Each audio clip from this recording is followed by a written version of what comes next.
Good evening, everyone. Welcome to Larry Knight Field, this side of tonight's District 7 4A high school baseball contest, pitting the home team Sumrall Bobcats against the Greene County Wildcats. This game was originally scheduled for Thursday night, but when the storms came through the area, it was moved to tonight. So a big game because this one counts toward who makes the playoffs and who doesn't. Sumrall with a couple of games yesterday as part of the Good Friday tournament here. Winners over Mize and McGee. They had to come from behind in the nightcap against McGee to pull it out in the bottom of the seventh inning. And today, after beating Greene County earlier in the week, the Wildcats come here to Sumrall to look to avenge that loss. Greene County 2-3 in the district, Sumrall 3-2. The Bobcats 13-5 overall. Let's take a look at the lineup. First of all, for Greene County, Peyton Roberts leads it off playing second base. He'll be followed by the center fielder, Caleb Strickland. Mason Prentice, the pitcher, will hit for himself in the three-hole. Then comes Drake Henderson, the right fielder. Garrett West, who played first base in Game 1, will be behind the plate tonight for Greene County. He'll be followed by Dylan Miller, who bats sixth, playing first base. Then batting seventh, playing shortstop, is Kenneth Moore. Dylan Jones bats eighth. He's the left fielder for the Wildcats. And Tag Creech, who played right fielder on Tuesday, will be the third baseman tonight, and they will face Halen Sanford of the Sumrall Bobcats. Nick Chatham, the head coach of the Greene County Wildcats, and of course Larry Knight and his staff here at Sumrall. So ready to go for this district contest, a three-man crew with home plate umpire Russell Howard in control behind the plate. Per usual, 325 down the left field line here at Sumrall, 305 down the right field line. 370 to dead center, so that short porch in right field the left-handers will want to take advantage of, and very quickly Halen Sanford attacks Peyton Roberts with a fastball strike down the middle. We'll set the Sumrall defense for you in the middle, but most notably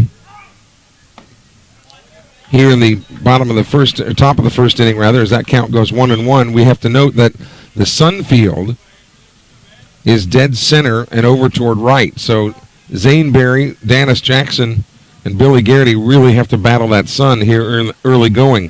1-1 pitch is tapped foul at the plate.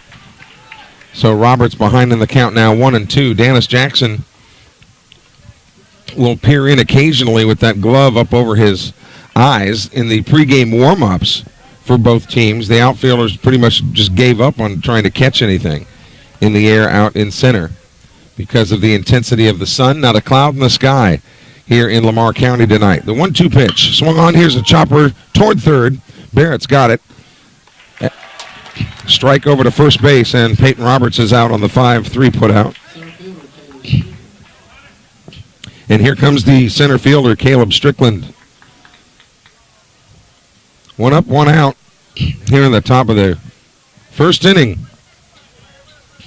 Next game for Sumrall will be Tuesday night right back here at Larry Knight Field when the Forest County Aggies come calling. That also a District 7 4A contest. Purvis at the top of the standings right now. First pitch is laced foul over here to the right. And that almost nailed one of the guys in the Sumrall dugout who had their heads turned the wrong direction. So even in Little League practice, when coach says faces forward, got to watch that baseball. 0-1 the count to Caleb Strickland. Second pitch from Sanford is inside, ball one. So the Sumrall defense has Barrett at third, Tanner Morgan at short, Zane Berry at second, Mason Story at first. The battery is Sanford and Crawford. In the outfield, left to right, Sibley, Jackson, and big-time Billy Garrity. 1-1 pitch. There's a strike. 1-2.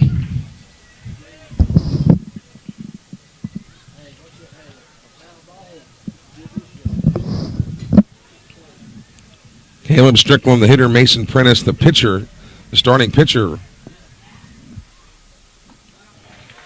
will be up next. They'll tidy this one up on a throw down to first base. First strikeout of the night for Sanford, the second out of the inning. So 2 up and 2 down. And here's Prentice. Should he reach, then Drake Henderson would come to the plate. Henderson was the losing pitcher in Game 1 on Tuesday over in Lakesville. Sumrall with a modest 3-game winning streak, looking to move it to 4 tonight. First pitch from Sanford. Swung on. Here's a drive to the gap in left center field. That ball is down. Jackson lost it in the sun initially. It will roll all the way to the planks, and he is in there with a stand-up double, and Mason Prentice continues his savagery against Sumrall pitching. Another double. He had a double and a single on Tuesday night. So Prentice, even though he's the pitcher, he will run for himself here. And Drake Henderson, the right fielder, comes to bat. So a 2-out double for the Wildcats has them making a little bit of noise here in the top of the first inning. First pitch from Sanford. Swung on, a little tapper right out in front of the plate. This should be routine. He steps toward first, and that retires the side. So no runs on a hit. Let's take a look at the Bobcat batting order for you now. We set the defense, and it's really the same order that the Bobcats sent to the plate in the second game yesterday. Dennis Jackson leading it off. He'll be followed by Zane Berry.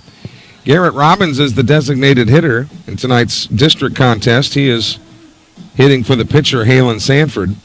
Mason Story in the cleanup spot, and he had a terrific day yesterday. Billy Garrity bats fifth. Then comes Hunter Barrett in the 6-hole. Graham Crawford batting 7th.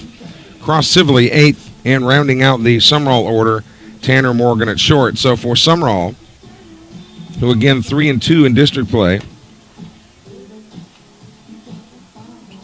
it's Jackson, Berry, Robbins, Story, Garrity, Barrett, Crawford, Sibley, and Morgan.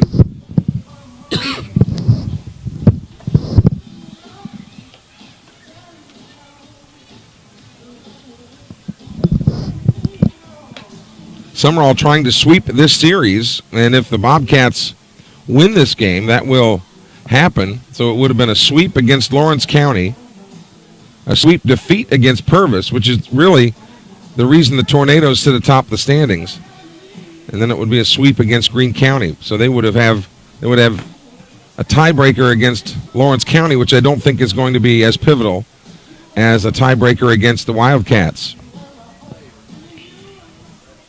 Poplarville also in the mix. And the Forest County Aggies come in here on Tuesday night with a return trip to Brooklyn on Friday at 3 o'clock in the afternoon. So make that programming note that next Friday's game at Forest County is a 3 o'clock start. Dennis Jackson up to begin the game and takes a pitch low. Dennis really starting to heat up. He had the game-winning hit in Game 2 last night. That pitch is inside, 2-0.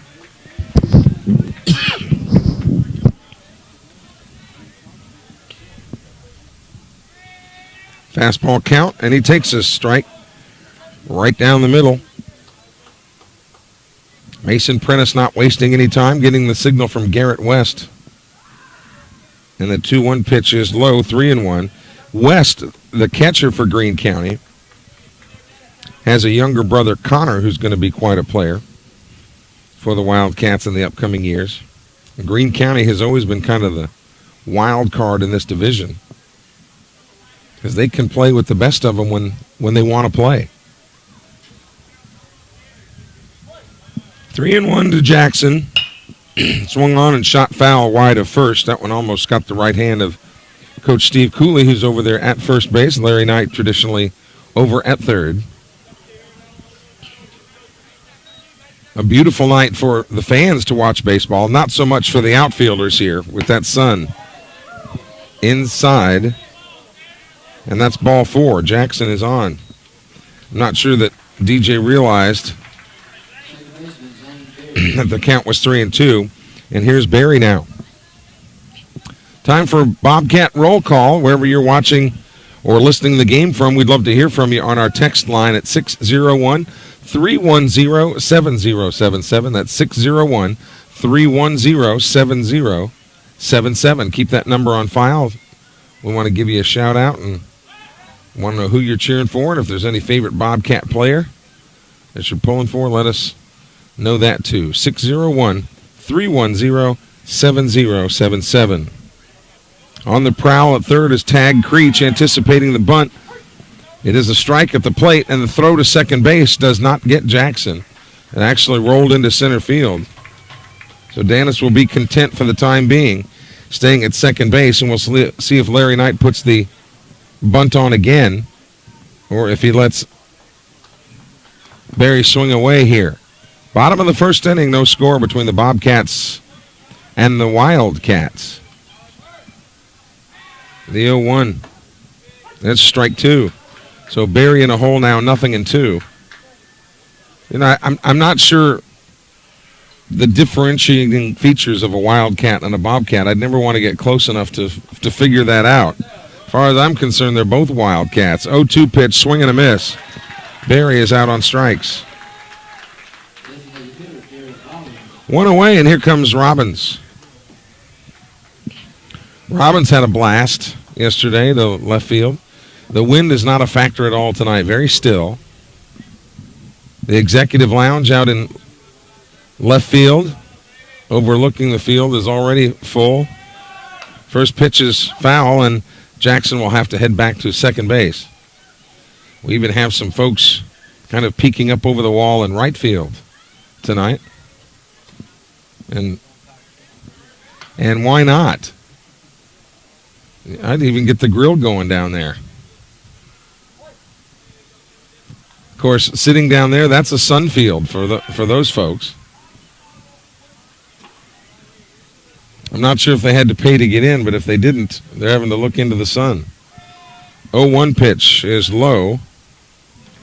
1-1 to Robbins.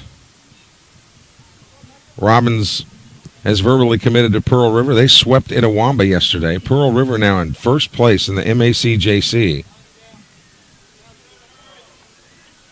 And when the rankings come out next week, Pearl River will probably be in the top 10 in the country. 1-1 pitch, and that one's chopped foul. Well, Michael Avalon's got the Wildcats rolling down there. So he would go from being a Bobcat to a Wildcat.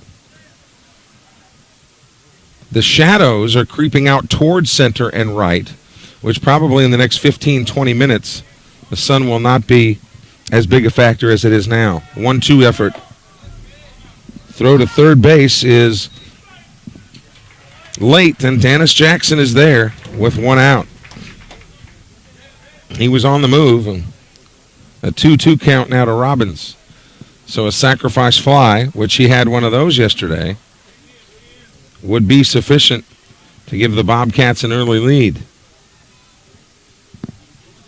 The pitch from Prentice. Swing and a miss. Robbins down on strikes. So the second strikeout of the game and the inning for Prentice. And here's Mason Story. A couple of Masons battling each other. Prentice versus Story. Greene County and Sumrall, game 2 of this 2-game District 7 4A series here tonight in Sumrall. Bobcats won in Leakesville on Tuesday night. 6-1 was that final score. Here's a drive to left center field. That ball is well hit.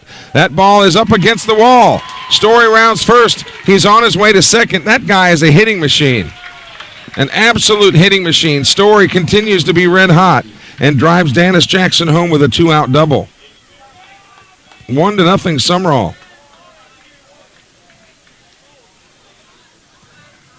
Not only does he make good contact, but he seems to find every hole available. You'd need about 18 guys to defend Mason Story. And here's big-time Billy Garrity at the plate. First pitch is a shot into right field. That is a base hit. Story's on the move. Larry Knight waving him around. Here comes a cut at the plate, but now they hold Story at third.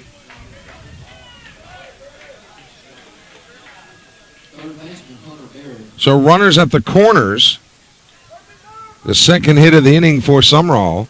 And Hunter Barrett's job will be to try to get another one across.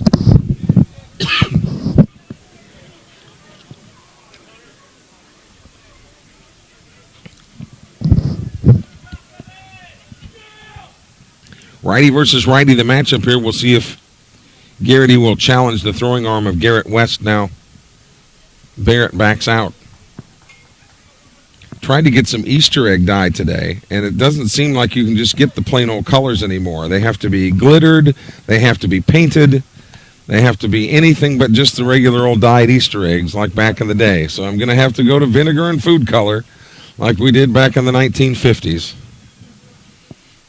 Just can't do anything simple anymore, I guess.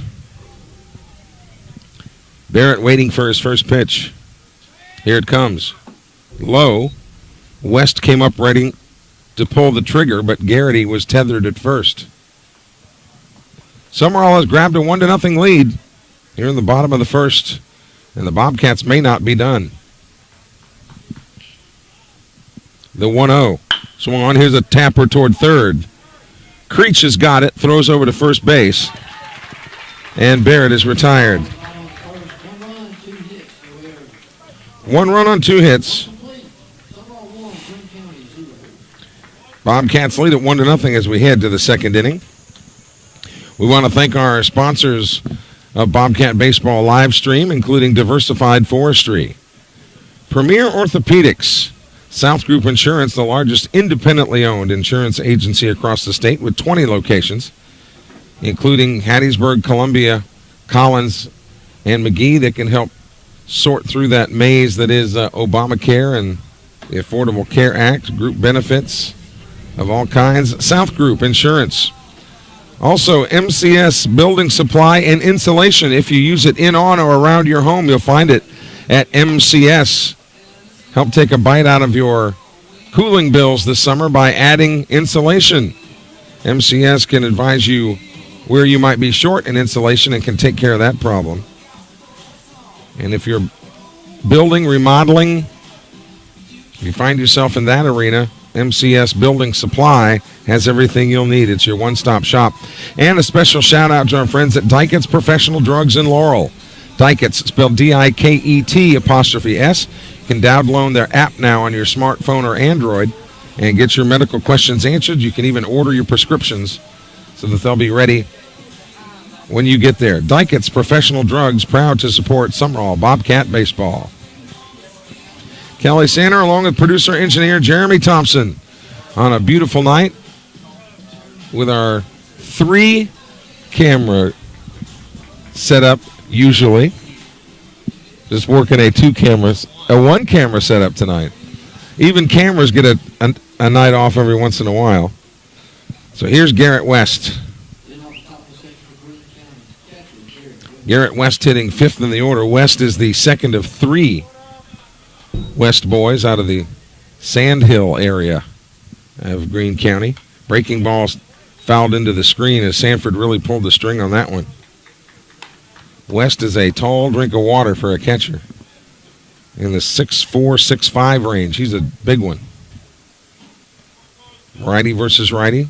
West with a slightly open stance with the bat on the shoulder. Here's the 0-1 pitch. Swung on. Little dribbler right back out to Sanford. This one should be easy.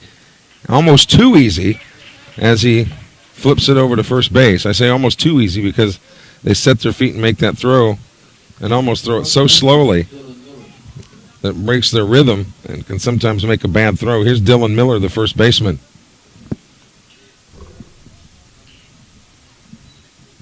All Bobcat fans were hoping to have the whole Easter weekend off, but Mother Nature had other ideas and moved this game to today. Swing and a miss to Miller. Halen Sanford looking to help the Sumrall cause tonight. Hoping to move the Sumrall district record to 4-2. The pitch. Off the plate, 1-1 now. With Kenneth Moore, the Wildcat shortstop, on deck. Again, the Aggies come calling on Tuesday. The Aggies of Forest County, the 1-1. Swung on. That is shot into center field, a base hit. Dylan Miller with a 1-out single.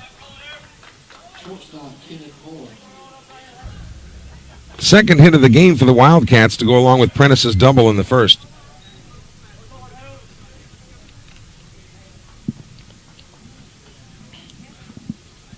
Moore hitting 7th in the order now. With 1 out, comes to the plate. Sanford from the stretch delivers it, and that one is popped into the screen right back behind home plate. Dennis Jackson is in the clear now in center field as far as the sun goes. Cross Sibley will have to deal with it out of his right eye. And Garrity now also secluded in right field. So the sun no longer a problem as Sanford steps off the pitching rubber. The MHSAA takes 4 of the 6 teams in Region 7 4A to make the playoffs. Breaking ball missed high, 1-1. If the playoffs were held today, Purvis, Sumrall, Poplarville, and Greene County would be those 4 teams. The Forest County Aggies and the Forest County Aggies and the Lawrence County Cougars would be the teams on the outside looking in. The 1-1 delivery swung on, a lifted foul over here to the right. The count goes 1-2 as you see the Bobcats in there. Is that considered a sky blue, powder blue? It's been called Columbia blue. It's been Carolina blue, Milwaukee Brewer blue. 1-2 pitch. This is a little flare out toward right field. Barry on his horse is over to make the catch. Nice play by Zane Barry.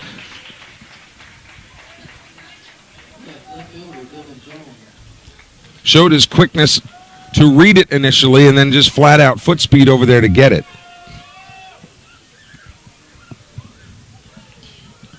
So 2 away, runner at first base, and here's Dylan Jones, the left fielder. Sumrall leading 1-0 here in the top of the second inning on a picture-perfect night for baseball on this Easter Eve. First pitch, fouled into the netting. Now, you need to be careful tomorrow, too, because tomorrow is also April Fool's Day. So, if you find some tricks in your Easter basket, you might want to be careful. Sumrall leading 1-0, both teams with a couple of hits. Sanford looks in to get the sign from Crawford, kicks and delivers. Off-speed Bender outside, 2-1 now. Should Jones reach with 2 outs, then Tag Creech, the third baseman, would come to bat. Tag spelled T-A-G-G. Another good baseball name. The 1-1 again fouled away. 1-2 now to Dylan Jones.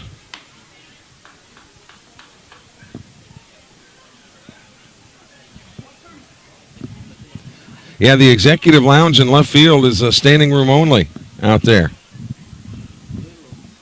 I think we've been giving so much publicity to the executive lounge out there that a lot of people have caught on. 1-2 pitch, just got a piece of it to stay alive.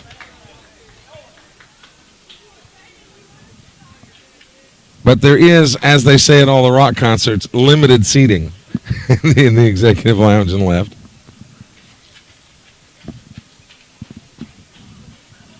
Runner at first, 2 away. Dylan Jones and Halen Sanford battling here. Sanford, the pitcher for Sumrall, gets the sign and is ready to go to work. The 1-2. Strike 3. Fastball on the outside corner. Fooled Jones. Down he goes for the second strikeout of the night. So no runs on a hit. The Wildcats have gotten a hit in each inning, but you got to string some together in order to make it work. Other sponsors include Termite Control Specialists. We thank them for their support. They've been serving the Pine Belt for 55 years. Everybody knows the damage that termites can do not only to your existing home, but your new structure. Make sure that they check things out and keep especially the dreaded Formosan termite away from you. And although they offer termite services, they also have other pest services, mice, snakes, whatever might be a problem in your neighborhood. Give them a call, 261-5200, 261-5200.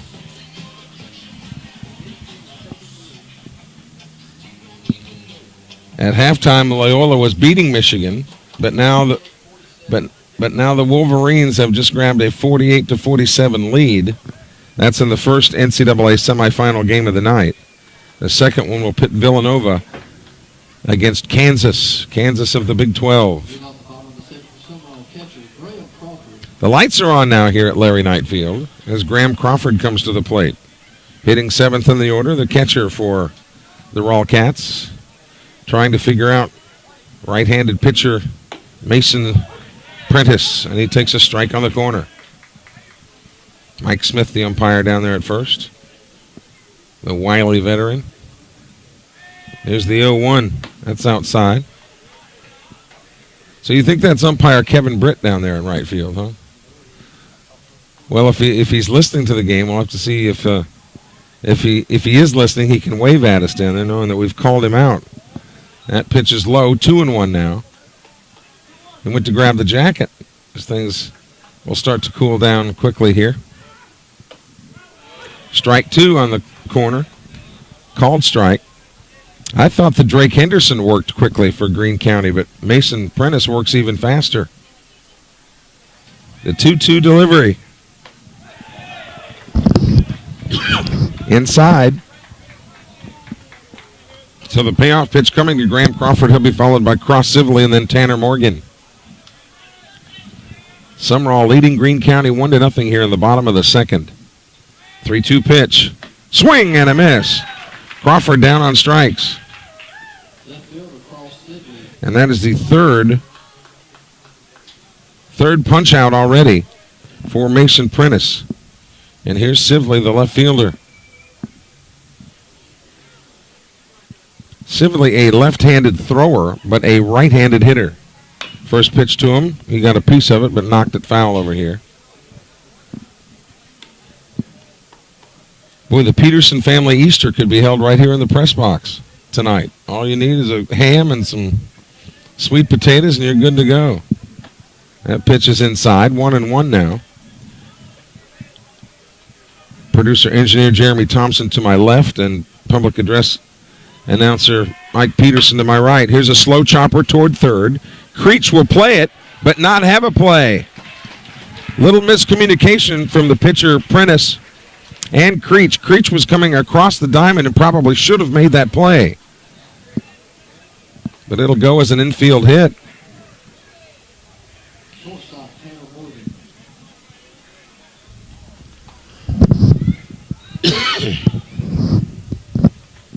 So here's Tanner Morgan now. Creech again coming across the diamond. Normally you want the pitcher to look out. Almost got tagged out at first base, but got the right hand in there. Normally the pitcher is instructed to stay right there in his own little world around that circle and let the infielders do the rest of the work. But some miscommunication there. We'll see if the Wildcats will pay for it.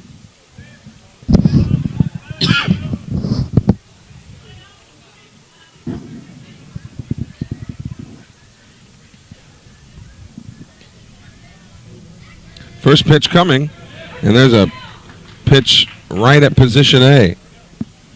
A belt buckle strike to Tanner Morgan, the very sure-handed and quick release shortstop for Sumrall.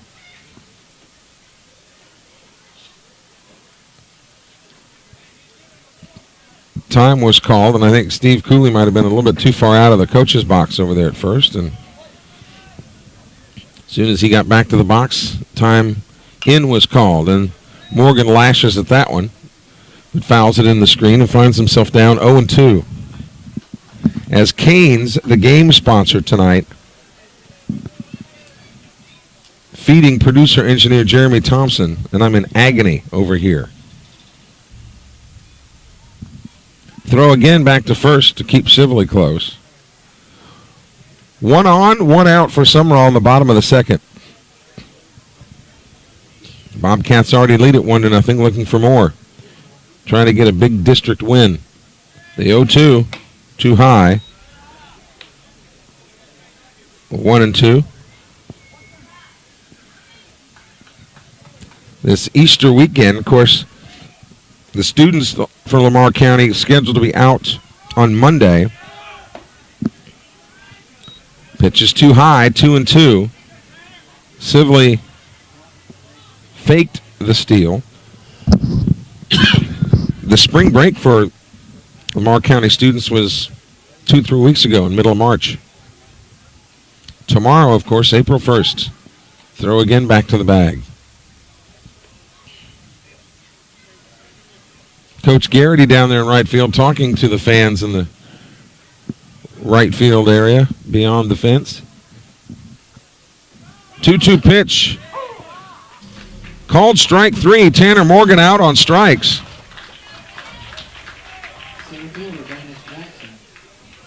That is the 4th strikeout for Prentice. 2 in the first and 2 here in the second, and back to the top of the order, Dennis Jackson, who walked and scored.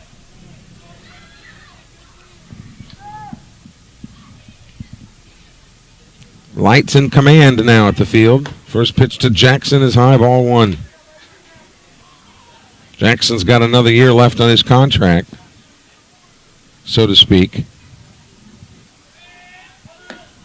That pitch is low, 2-0. When we know that the only high school athletes that are officially under contract are at South Panola during football season.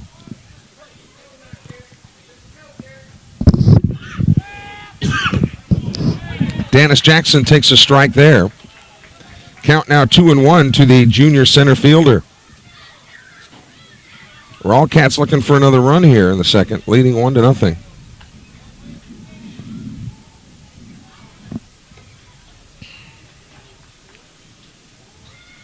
In this District 7 4A battle.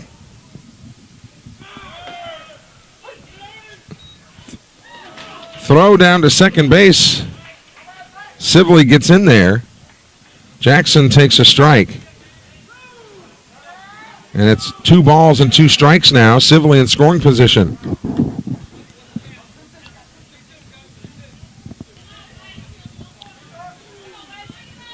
And I think maybe Coach Knight thought that was strike 3. 2-2 the count with 2 away. The pitch. Swung on. Here's a chopper to third. Creech has got it. Sets and throws over to first base. And Dennis Jackson is retired. So Sumrall makes some noise. But it winds up being squelched. A couple of strikeouts there. No runs on a hit. 2 complete here in Sumrall. Halen Sanford will face hitters 9, 1, and 2. Creech, Roberts, and Strickland. As we go to the top of the 3rd inning. You can always support your high school when you eat at Buffalo Wild Wings at the intersection of Hardy Street and I-59 in Hattiesburg. Just mention what school you go to, and Wild Wings will give 10% of the cost of your meal back to your school. Plenty of things on the menu, whether you want to make a meal out of the appetizers or a bigger hunger or a bigger thirst. Buffalo Wild Wings has everything on the menu that can satisfy the biggest sports fan. So support your school and enjoy great food in a family environment with lots of fun and big screen TVs. Buffalo Wild Wings at the intersection of Hardy Street and I-59, a proud supporter of Sumrall baseball.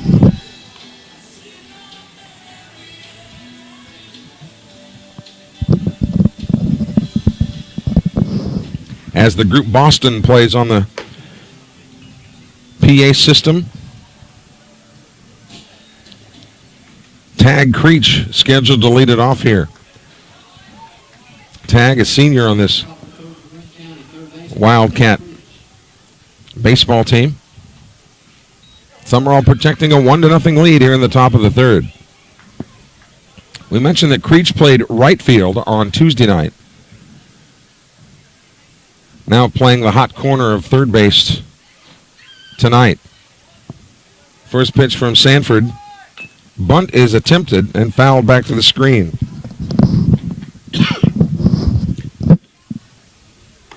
Creech is a prototype scrapper. I mean, thickly built, just not real tall, but quick and hustles every play.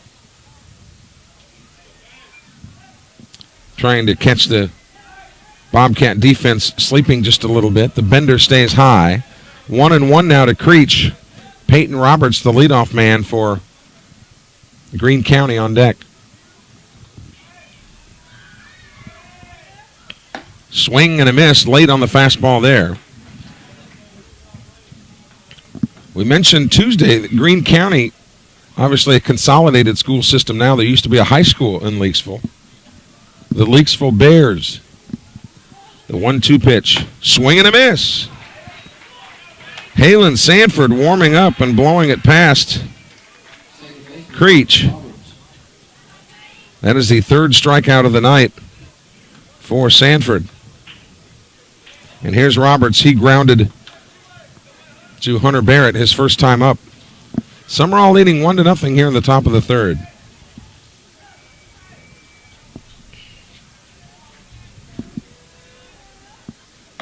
First pitch is a strike on the corner. Mentioned the Leakesville Bears for a long time. Their football team was coached by Hilton Balcom, who passed away not long ago, but they had a terrific offensive lineman by the name of Hillman. More on that in a moment. 0-1 pitch. Swing and a miss. He was 6'8", 340-pound high school kid and went by the name of course, Tiny Hillman, who still is around the Leakesville area from what I understand. 0-2 pitch coming from Sanford. That one bounces in there short, 1-2. He had a pitch to waste, rather. 1 run, 3 hits for Sumrall. No runs, 2 hits for the Wildcats. Still early on in this one, top of the third. Bases empty and 1 man out.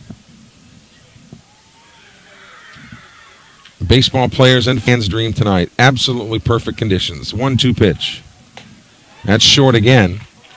2-2. The outfielders now do not have to deal with the sun, nor do they have to deal with the wind. If anything, the grass might still be just a little bit slick from the rain on Thursday. 2-2 offering. Swung on. Here's a drive to left field. Sibley to his left. Sibley dives and makes the catch.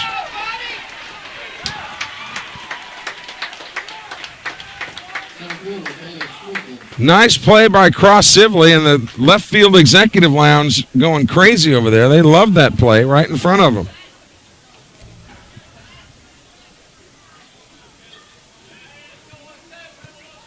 So 2 outs. The danger by diving to make that play is if it gets under the glove of Sibley. Dennis Jackson, although he was on his horse, wasn't going to get there for a while. And the way Peyton Roberts runs, he might have touched them all. But a great catch by Sibley negates it. And meanwhile, back at the ranch, it's a 1-0 count to Caleb Strickland. That one's fouled into the screen, and the count evens at 1-1. So a great call by Sibley.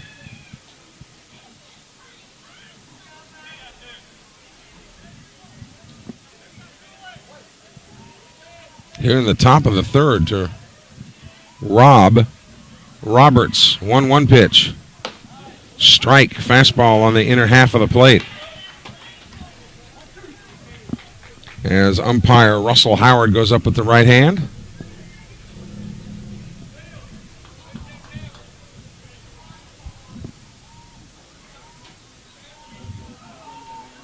Breaking ball. Here's a little flare out towards center field. Dennis Jackson got a late jump, and not to be outdone, he dives forward to make the catch.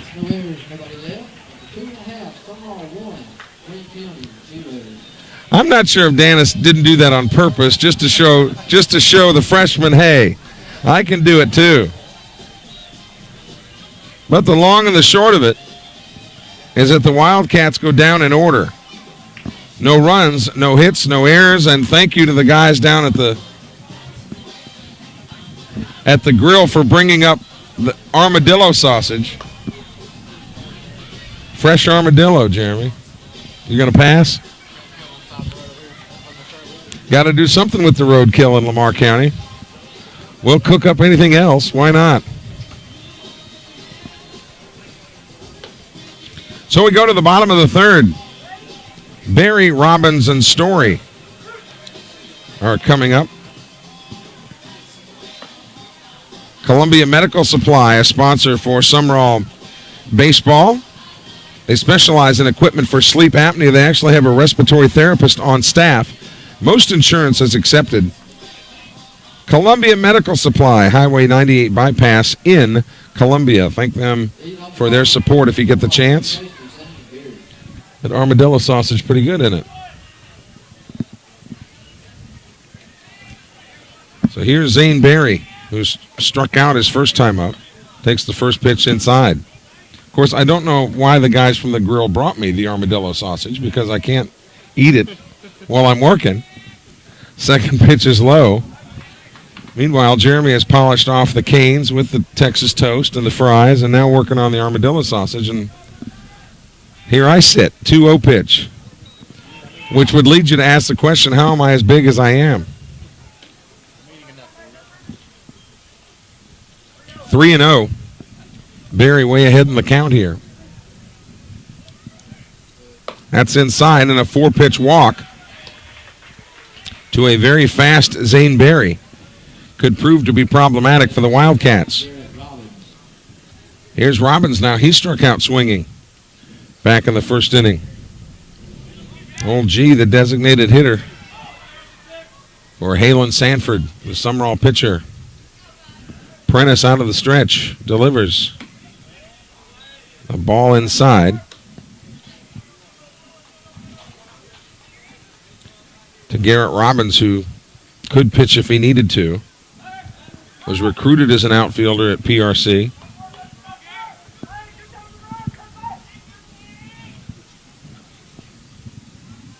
Righty versus righty, the matchup as you see. The 1-0 pitch gets away from West, and Berry will scamper down to second base. So he's in scoring position now with no outs.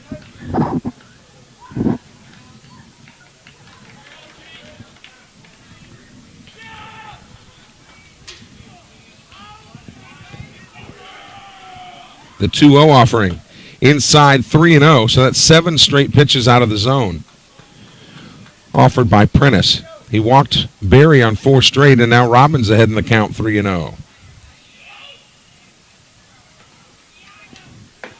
There's a strike as the Sumrall bullpen begins to loosen. Not because Sanford is in any trouble. Hunter Barrett beginning to loosen. The 3-1 pitch. This one is lifted foul, right side. That'll get into the football stadium. Watch all the kids run after it once they realize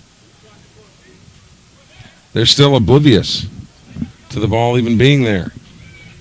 3-2 count coming to Robbins. He and Mason Prentice playing a little cat and mouse here. 3-2 pitch. Outside, ball 4. Robbins is on.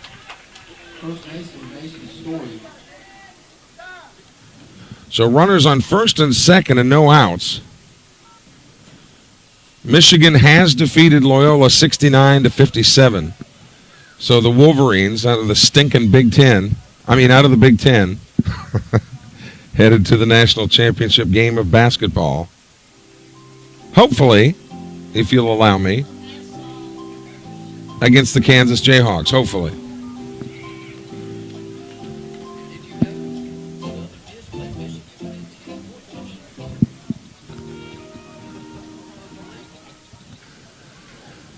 So now Mason Story, the human hitting machine, who doubled with an RBI his first time up, comes up there again with runners on first and second. Still nobody out. Sumrall's got the makings of a big inning here. First pitch. That is a strike right down Broadway. The crowd in the executive lounge is thinned out a little bit down there. Maybe they're taking it in shifts. What do you think, Jeremy? 2 innings at a time. The 0-1. Strike 2.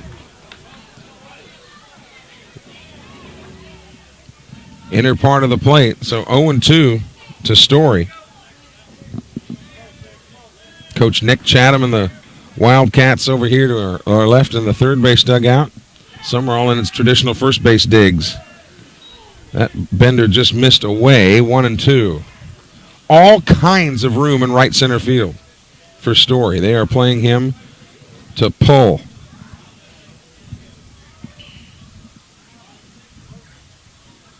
The 1-2 pitch. Swung on, he hits it that way, but to second base for one, over to first, double play.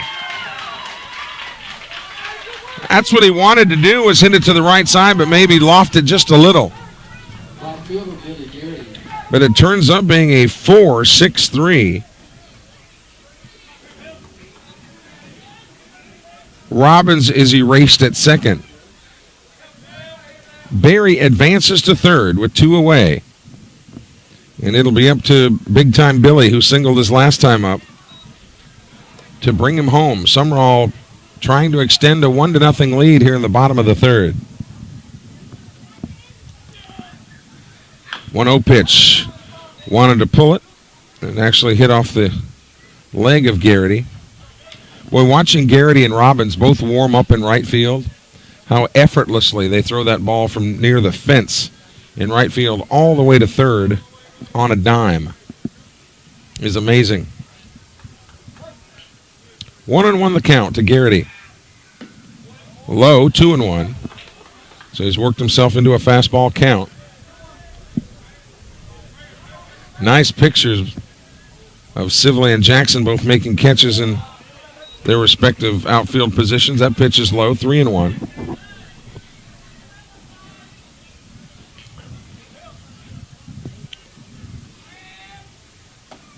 That's strike 2, so the count fills up now. 3-2 to Garrity. Should he reach with 2 outs, then Hunter Barrett would come up. Barrett, again, was loosening in the bullpen earlier.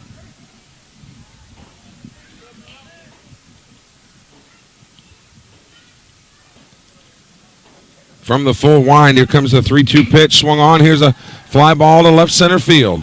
Being tracked by Henderson, who puts it away.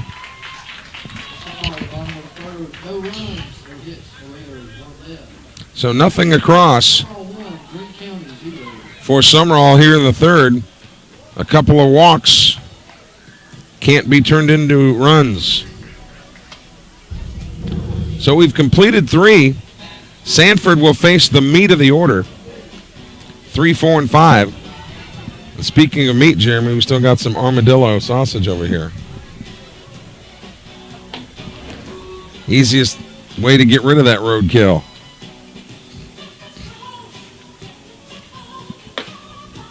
But we want to talk about good food, and while we do, La Torres is the first subject that comes to mind. La Torres is all about what small town America is all about. Friendly staff in our local area with delicious food, steaks, seafood, chicken. Might be a great place for an Easter dinner tomorrow. La Torres lunch plate during the week includes a salad and a drink. La Torres fine foods, you can't miss them as you're coming to the Sumrall Ballpark off of the 42. At 1143 Highway 42, La Torres fine foods.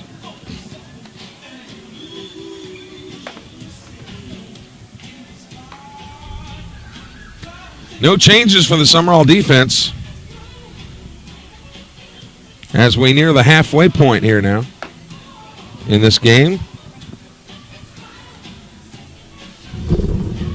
That is only about 45 minutes old.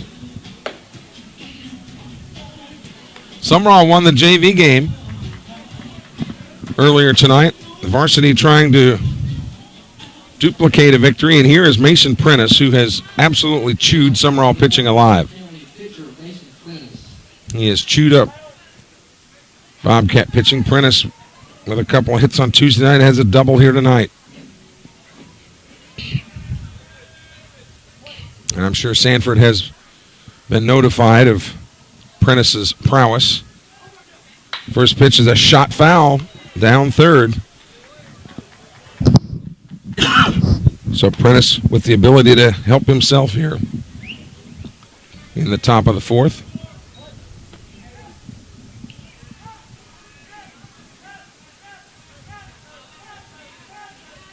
Sanford from the full wind, and the base is empty here in the top of the fourth. Missed low with a laser. Count goes 1-1, so Michigan's in, and Sister Jean will have to go back to Chicago, I guess. But man, she's probably a millionaire by now with all the merchandising around Sister Jean. 1-1 pitch. That was kind of an excuse me swing and actually got into the Sumrall dugout here to our right. 1-2 to the Greene County pitcher, Mason Prentice. Dennis Jackson shaded way over to left. So lots of room in right center. The 1-2 pitch from Sanford. Swing and a miss. He struck him out. Just for good measure, they go to first base. Big out.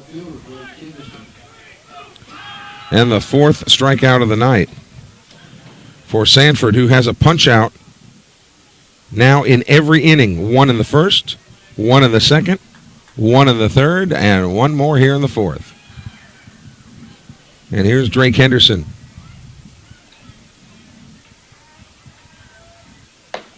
First pitch is in there at the knees for a strike. Sanford just challenging him with the heat. Big district game. Sumrall looking for the sweep of the Wildcats. The 0-1. That's too far inside. And if I'm not mistaken, Purvis split with Greene County earlier this year. Now the base umpire has called the home plate umpire. And I don't know what he saw or is seeing.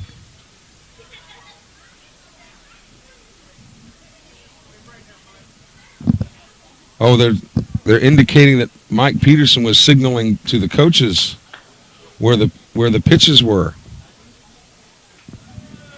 And they're telling Mike not to do that. Here's the 1-1 pitch. That's missed low. 2-1 the count. Base is empty, one out. Here in the top of the fourth inning, Sumrall leading Greene County 1-0. Swung on. Here's a high chopper out in front. Sanford will underhand it to first base. Henderson is out on the 1-3. 2 up and 2 down, and that'll bring up the catcher, Garrett West. Garrett West on Tuesday night had 2 singles and a double.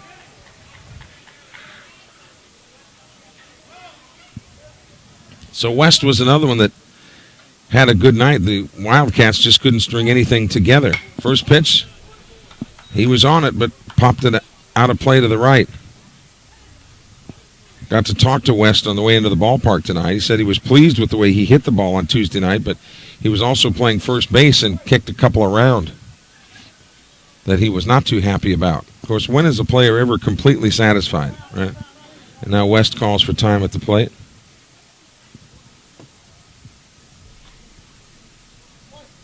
Should West reach, then Dylan Miller would come to the plate. That one is slapped foul over here to the left, so West has both sides covered now. They're actually playing West to go the opposite way, which is where 2 of his 3 hits were on Tuesday against Cross Sibley, the lefty. Here's the 0-2. Swung on. This one is lifted out toward left. Sibley on the move over his left shoulder to make the grab. So West got a good piece of it. But the Wildcats have gone up and down 7 in a row. So we go to the bottom of the fourth inning. Barrett, Crawford, and Sibley will be who Sumrall sends to the plate.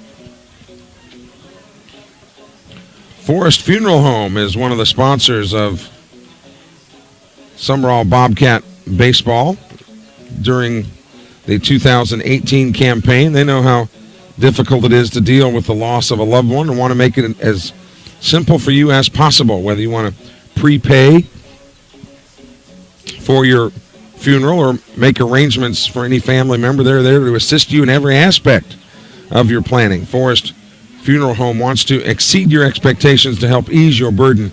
Call Forest Funeral Home at 264-1816. That's 264-1816. 1816.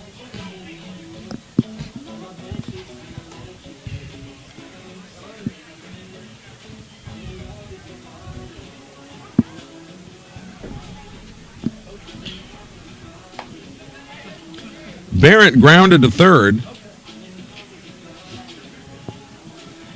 He will lead it off. In the bottom of the fourth, Sumrall with a 1-0 lead.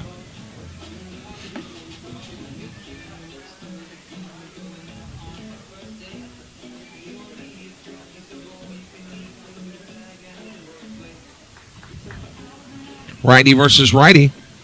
Just a 1-0 game where it looks like runs will be at a premium tonight. And Barrett leading it off here in the fourth.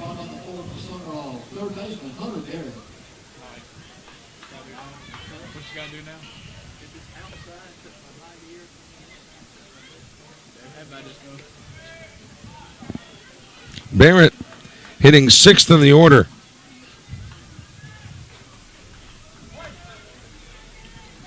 The first pitch to him is a strike right down the middle. The Wildcats have only put up one run the entire series against Sumrall. 0-1 swing and a miss. Barrett behind that one. So quickly, Mason Prentice back to work and has an 0-2 advantage to the Sumrall leadoff hitter. Goes right back to try to get him, but that pitch is outside. Tomorrow, the 1st of April. Gosh, is that hard to believe?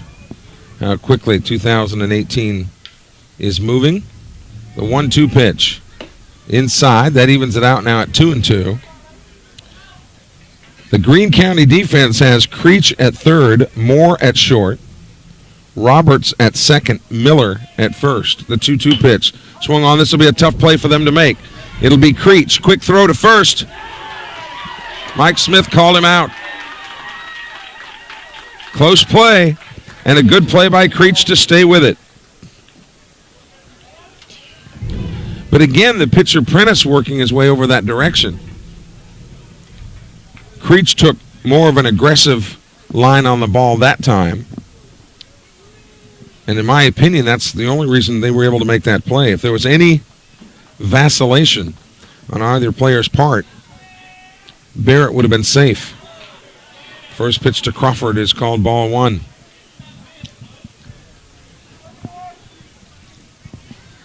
And a beautiful Saturday night. Sumrall batting in the bottom of the fourth. That's inside. 2-0 now to Crawford, who struck out swinging in the second. He was the third of 4 strikeout victims for Prentice as that pitch is outside. 3-0 now to the Sumrall catcher.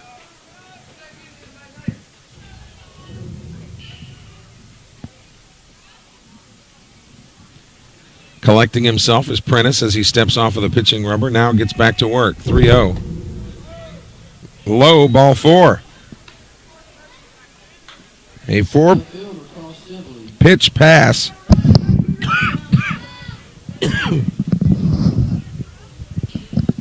to Crawford, and Logan Powell will run for him. And here is Sibley now, who had a little check swing single in the infield. When, as we mentioned, third and pitcher not deciding who wanted to throw it. West's throw into second base is not in time. So Logan Powell was on the move immediately with 1 out.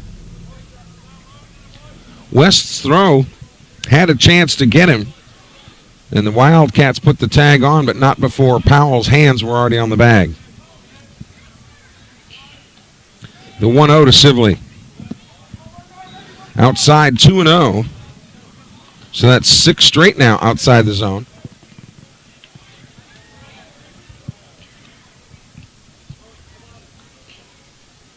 The 2-0. Swung on. Here's a little Texas leaguer into right center field. Sibley comes through again. Here comes the throw toward home. It bounces off the pitcher's mound, but holding at third will be Powell. And Cross Sibley delivers a 1-out single. So runners at the corners. And Tanner Morgan comes up now. Boy, how about Cross Sibley? Sibley went to left center his last time up, went to right center this time, using the whole field and going where the pitch is thrown. Here's Tanner Morgan, who struck out looking his first at bat. Business is beginning to pick up here for Sumrall in the bottom of the fourth with runners on the corners and just one out. Morgan would be difficult to double up, though the double play is in effect here. Throw again to first. And Sibley back. It'll really be fun to watch Cross Sibley develop over the next 3 years. Swung on, and that one is chopped foul outside of third. With Sibley being a left-handed pitcher, he'll probably, all things being equal and he stays healthy, he'll have all kinds of offers by the time his junior year rolls around. The 0-1 pitch. Strike two on the corner.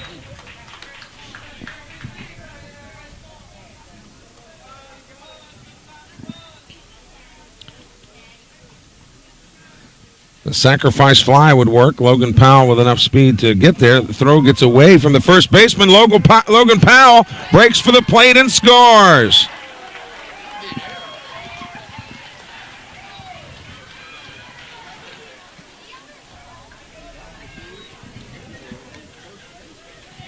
On the errant exchange, Powell comes home.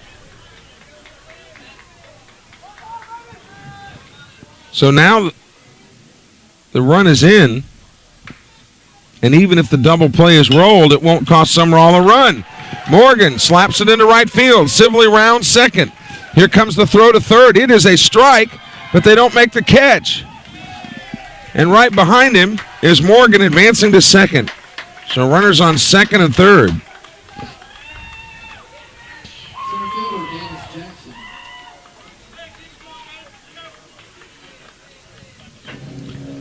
So Sumrall with the makings of a big inning here.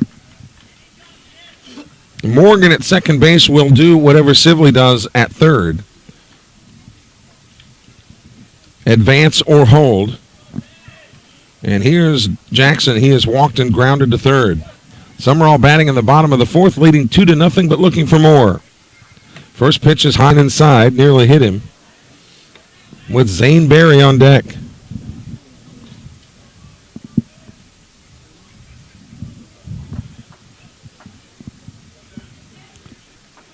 The 1-0 pitch. Swung on. Here's a drive to left center field. That's being tracked by Strickland. He puts the glove on that one. They'll try to get the runner from second going to third, and he's safe, and the run scores. Sacrifice fly for Jackson for the second out, but he's credited with an RBI as Sibley tags and scores. Morgan advances to third. So it'll be up to Berry to plate another run here in the fourth. Sumrall put across one in the first, two more here in the fourth, and that's where we are. 3 runs, 5 hits for Sumrall. No runs, 2 hits, 1 error for the Wildcats. First pitch on the corner, strike.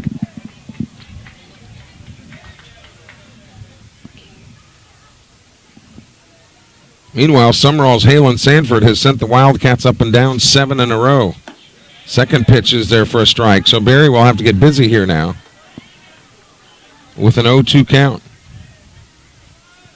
Sumrall batting in the fourth, the home half of the fourth. The 0-2 pitch. Off the plate, gets away. Morgan gave it a second thought and held his position.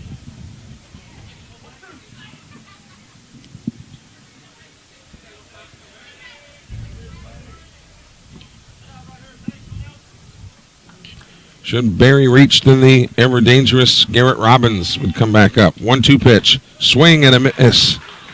Berry down on strikes. And that does it for Sumrall, but they come up with 2 more runs.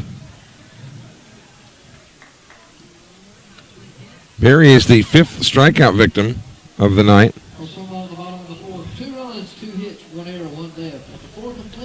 2 on, 2 for Sumrall. 6, 7, and 8. Miller, Moore, and Jones to face Hale and Sanford as we go to the top of the 5th inning in a game that is just now 1 hour old.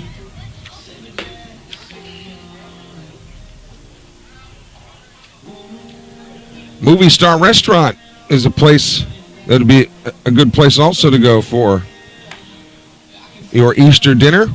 Fried chicken, vegetables, macaroni and cheese, meatloaf, mashed potatoes, just to name a few. And they also cater at Movie Star. Weddings, showers, birthdays, and more.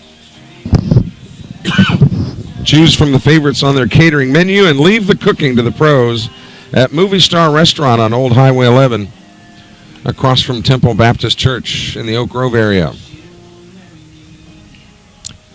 Sanford and Crawford have got it set on cruise control up to this point, but a couple of good plays in the outfield have kept the Wildcats off the scoreboard. Again, they only put up 1 run against Sumrall on Tuesday and have nothing for their efforts here tonight as Dylan Miller steps to the plate, and he's got a single to his credit.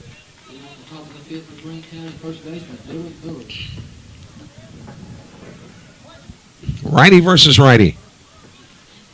No wind at all on a still Saturday night. First pitch, there's a shot to Morgan. 2 or 3 hops, gobbles it up, and zings it over to first base for the first out. So that is now 8 in a row. Actually, I stand corrected. That is 9 in a row. 9 in a row sent down by Sanford. And here's Kenneth Moore.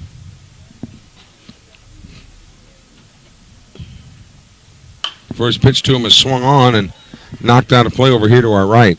The only 2 hits for Greene County belong to Prentice, a double in the first. And Dylan Miller, who just grounded out, he had a single in the second. That's been it. That's all the Wildcats have been able to muster.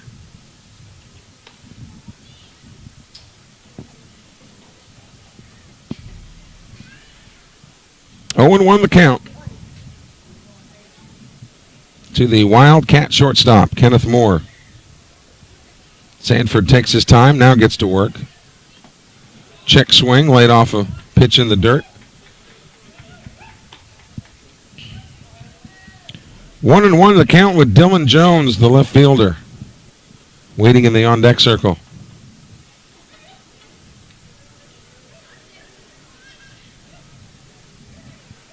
Everybody on the defense playing him straight away here as that pitch is low, 2-1. Zane Berry, who normally will play 3 and 4 steps deep off of the turf and into the grass at second base, is actually on the edge of the turf tonight. 2-1 pitch. Strike 2 on the outside corner. 2 balls, 2 strikes. Bases empty, 1 out here in the top of the 5th inning. Greene County and Sumrall in this District 7 4A matchup. Sanford wanting Crawford to go back through the signals, and now Sanford steps off of the pitching plate.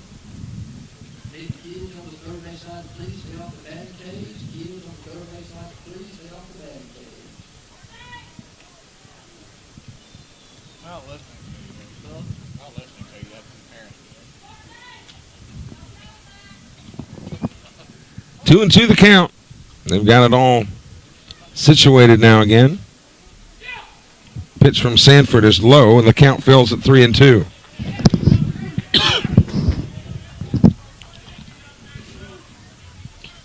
The only 2 teams in the district that Sumrall has yet to play are the Aggies and the Hornets. The 3-2 pitch. It's outside, ball 4. So the string of 9 in a row comes to an end, and here's Dylan Jones, who struck out looking in his only other at bat.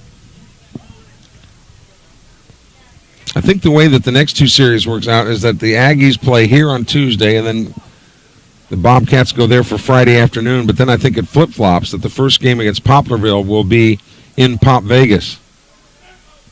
Swung on. Here's a little dribbler out in front of the plate. Foul ball is called.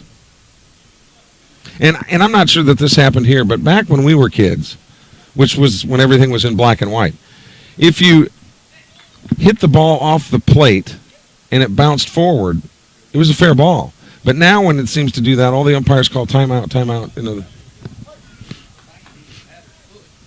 I was going to say, I'm not saying that necessarily happened in this case. I'm just saying that was always a fair ball back in the old days. But that was so long ago that you actually had to finish first to get a trophy. Nothing in one, the count to Dylan Jones. Swung on. That one's off the fist, and that'll get out of play over here to the batting cage on the right side. 0-2. The count to Dylan Jones with Kenneth Moore at first base. Bobcats would love to roll a double play here in the top of the fifth. The 0-2 pitch from Sanford. Tried to get him to fish, but he laid off of it. 1-2. And boy, when you look at that right foot of Dylan Jones, and it is right on that white line, he is really crowding the plate, especially with that back knee kind of bent over. And he slow roller to third. Only play will be at first. Barrett makes the play. Jones is retired, but Moore advances to second.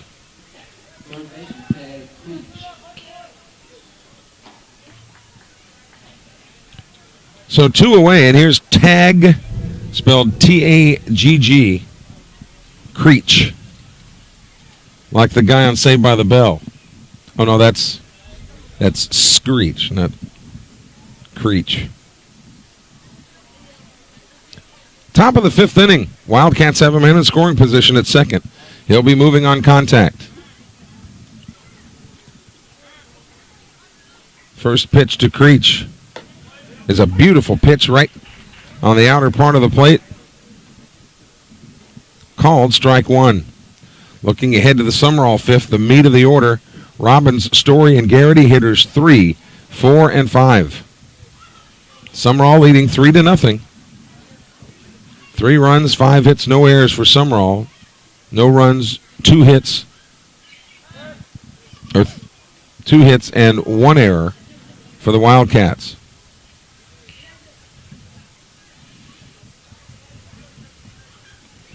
Sumrall looking to solidify its spot in the district with a win here tonight.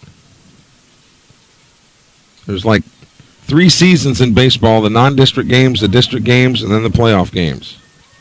And the playoff games are the ones that count.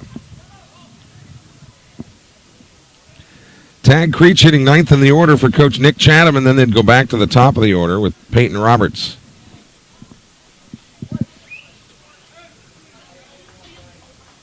Beautiful night here in Sumrall. The 0-1 pitch.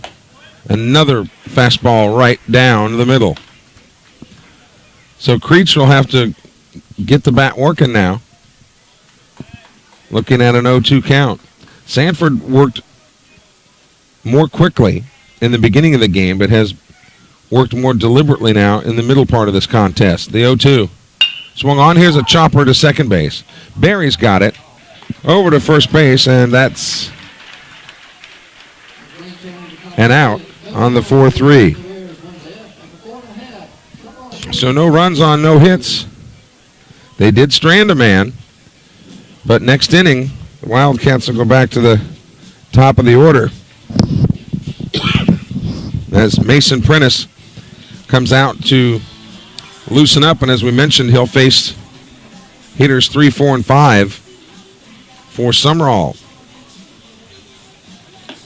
Thanks to Premier Orthopedics for their support of Sumrall baseball. Dr. Burns, the board-certified joint replacement surgeon, and Dr. Tommy Bayless,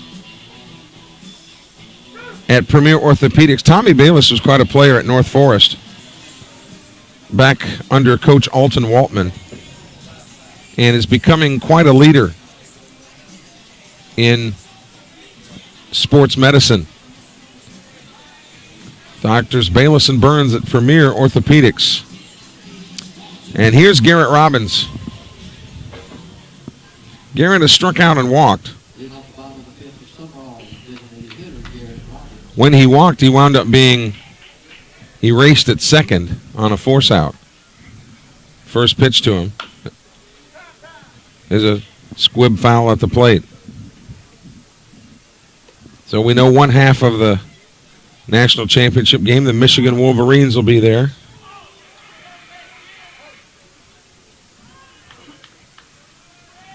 The 0-1 pitch inside, 1-1. Kansas and Villanova will play a little bit later. It's interesting that in the NCAA, the Division I schools, here's the 1-1 pitch. They have schools, just use Southern Miss for an example, of an enrollment of about 16,000, 17,000 or thereabout, and Michigan with an enrollment of 125,000. I mean, that's a large metropolitan area, but yet they're competing in the same arena, so to speak. 3-1 now to Robbins.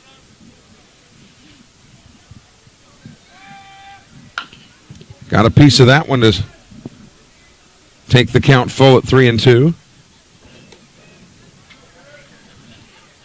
So that's why a lot of people won't cheer for the Michigans and the Southern Cals. 3-2 pitch. Robbins got another piece of it to stay alive. Although the school with the largest enrollment in Division I. That is correct. No, actually, yes, that is correct. Arizona State in Tempe. There's a shot to right field. That ball is down. Robbins rounds first. He thought about going to second, but it's probably a good thing he didn't because right fielder Drake Henderson came up with a terrific throw. So Robbins is there with a long single, but the Bobcats have a man on to start off the bottom of the fifth, and here's Mason Story. I think you might be surprised at the school with the second highest enrollment, as Hayden Barrett comes on to pinch run for Robbins.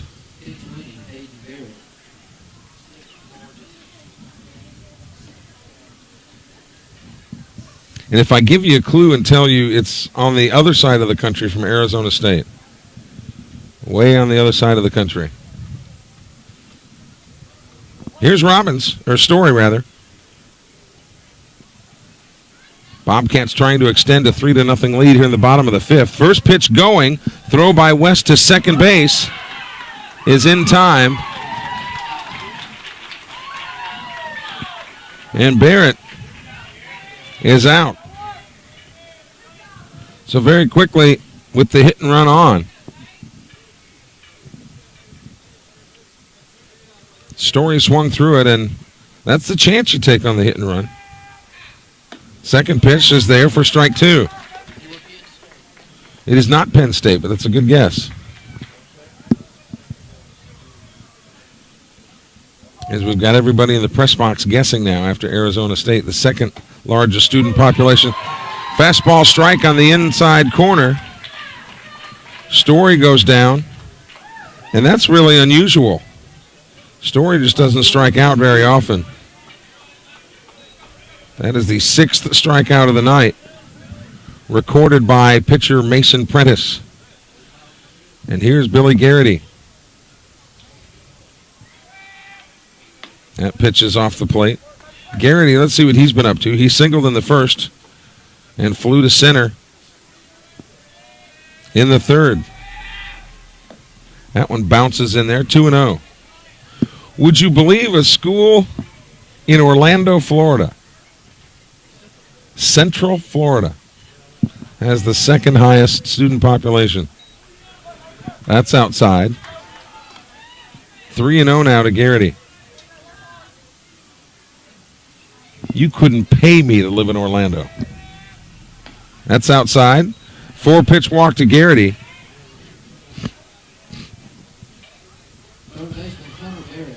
With 2 outs, and here's Barrett now, who has grounded to third twice.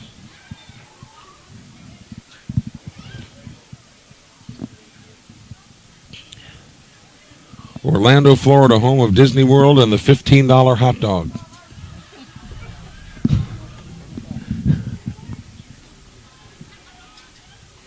Sumrall leading 3-0. First pitch, Barrett had a hunch but laid off of it, and it's a called strike. And West's throw back to the pitcher almost gets away from Mason Prentice. Sumrall batting here in the bottom of the 5th.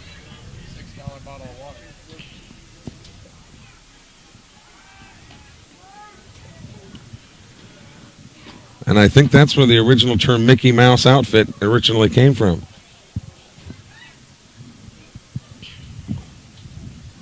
Another throw back to first, and the first baseman, Dylan Miller, wasn't even looking. Rounding second on his way to third is Garrity. Here comes the throw, and Garrity all the way around to third. Miller, it looked to me, the first baseman was not anticipating that throw. Nick Chatham is out discussing with the umpire that he thinks that perhaps there was runner interference on Garrity, that he did not allow his defender to catch the ball. And Mike Smith has told Chatham to get back to the dugout. So a break for Sumrall. Let's see if the Bobcats can convert. Hunter Barrett with an 0-1 count with 2 outs.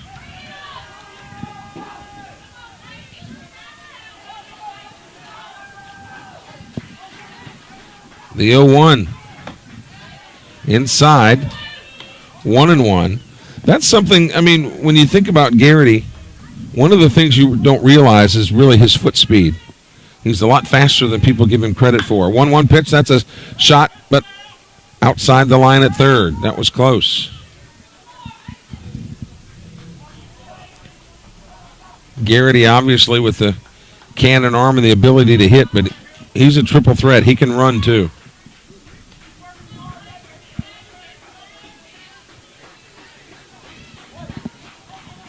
The 1-2 pitch coming up to Hunter Barrett. Should he reach, then Graham Crawford would come up. Swung on. Here's a chopper to short. Over to first base, and Barrett is retired. So Sumrall strands a runner at third. No runs on a hit.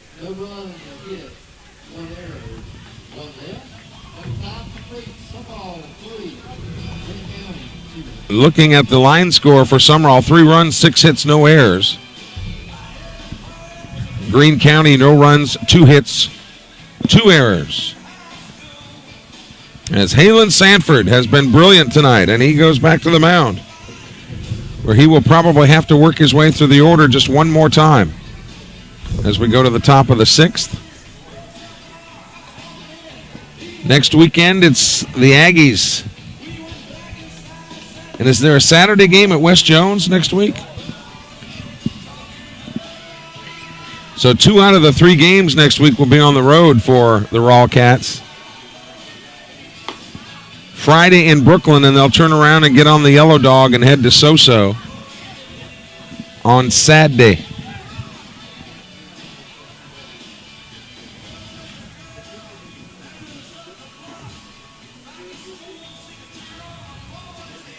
And Coach Trey Sutton at West Jones doing quite a job there.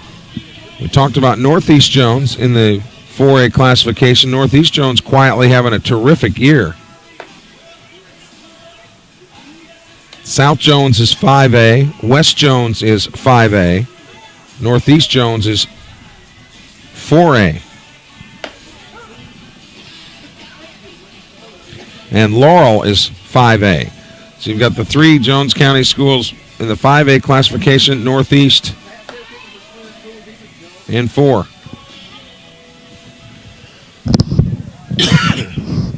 So here's Peyton Roberts. He has grounded to third and flown to left field.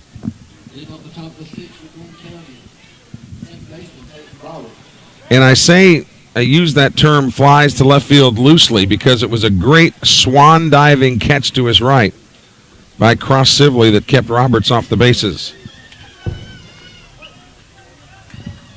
Righty versus righty here. First pitch tries to put the bunt down. And it's foul over by the Wildcat dugout. Top of the sixth inning. Game now just 1 hour and 20 minutes old. The JV game flew by earlier tonight. Sumrall winning that contest.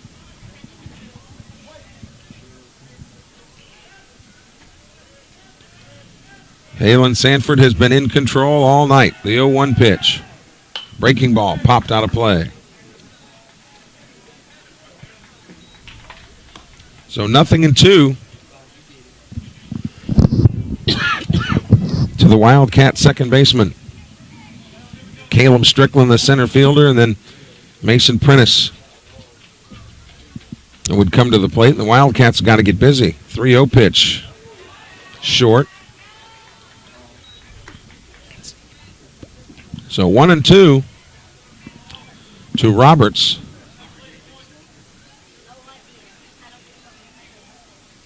We talked about Purvis in this District 7-4. I think Purvis beat Petal.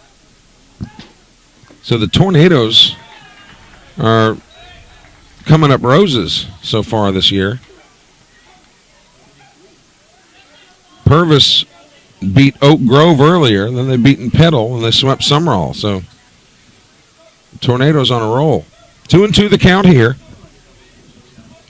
to Peyton Roberts. Swing and a miss. Got him to chase one upstairs. Down he goes for the first out of the inning. The fifth strikeout of the night. Recorded by Sanford. And here's Caleb Strickland, who has struck out. That swinging, that was in the first inning. He flew out to Dennis Jackson in the third, and that was the one where Dennis Jackson did his Cross Sibley impression and dived to make the catch. First pitch is a fastball strike as he threaded the needle right on the corner. We'll have all Sumrall games for you on the web this year. The 0-1 pitch from Sanford. Swing and a miss. Worked him on the inside of the plate this time. Payne Phillips was the winning pitcher in Game 1 yesterday. Payne pitched really well in that game against Mize. Here's the 0-2 pitch. Just got a piece of it to stay alive. 0-2, bases empty. One man out here in the top of the sixth inning.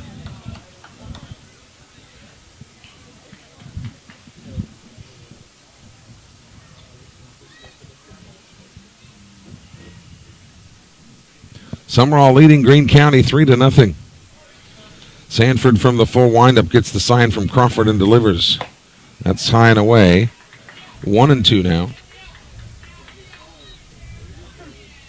As we are now creeping our way into the month of April, and the playoffs actually start in April, the last part of April. So the end of the season is near. 1-2 pitch, and that hit him. Oh boy, you had him 1-2.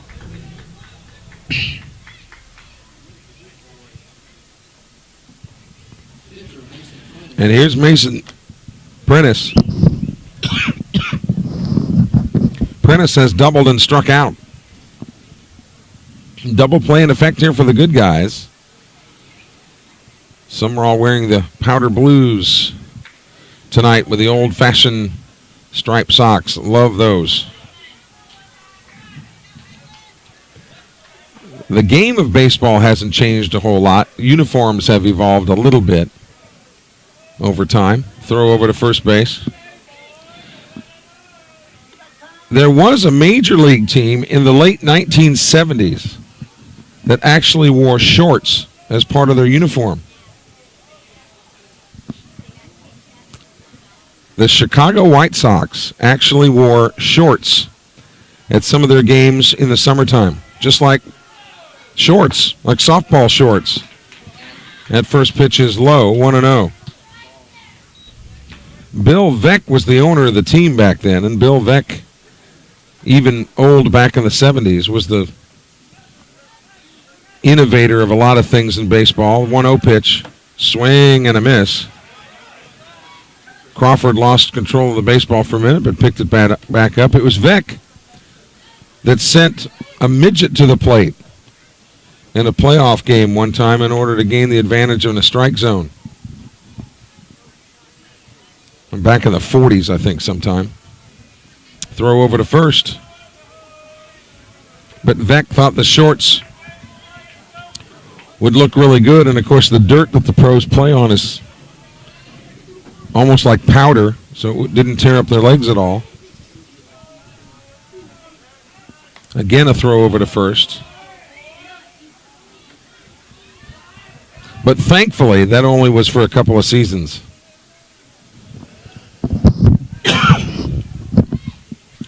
Sumrall playing defense here in the top of the 6th inning.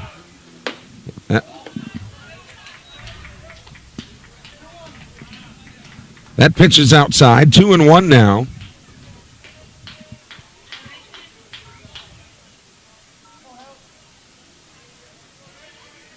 Raymond McCraney has checked in from Marrero, Louisiana tonight. The South Shore of New Orleans. Here's the 2-1. Low, 3-1. Drake Henderson and Garrett West are on deck and in the hole for Greene County. Bobcats lead 3-0. But Greene County, with a runner on and a man out, trying to make some noise here in the 6th. Ball 4, that's too high.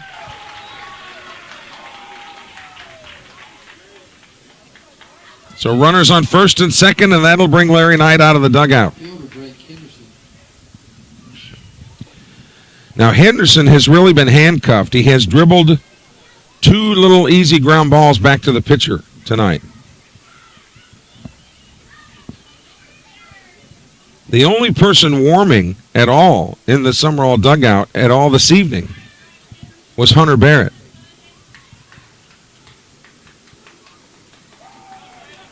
Knight not making a change. Heads back to the dugout. So runners on first and second, and we'll see how Nick Chatham plays it here. Now, normally, baseball strategy 101, you would not bunt them over with 1 out, but you're only down 3 runs. So if you bunted the runners to second and third, a base hit could potentially get you within 1.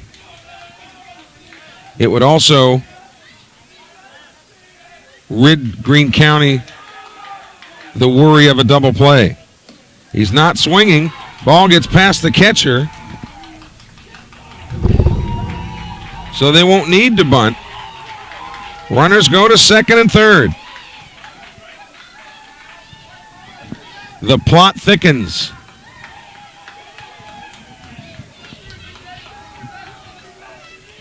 And of course, this is the 3rd game in 2 days that Sumrall has played, and you're limited as to how many pitches you can throw each week and be available for the next game. And the next game is another district game against the Aggies. So runners on second and third, nobody forced. The 1-0 pitch. Swung on, a little slow, roller to short. The plate will be at the plate, and he is out at home. What a throw by Tanner Morgan. It was a perfect strike. It was a slow roller. It looked initially like the only play Morgan had was to go to first. But he nails Strickland at the plate for the second out. A big decision there by Tanner Morgan. He had to throw the perfect strike, and he did. It was on the money. And blocking the plate perfectly was Crawford to slap the tag. 2 outs. Big play by the Bobcats. And here's Garrett West, who was grounded to the pitcher and flew to left field, but it was deep.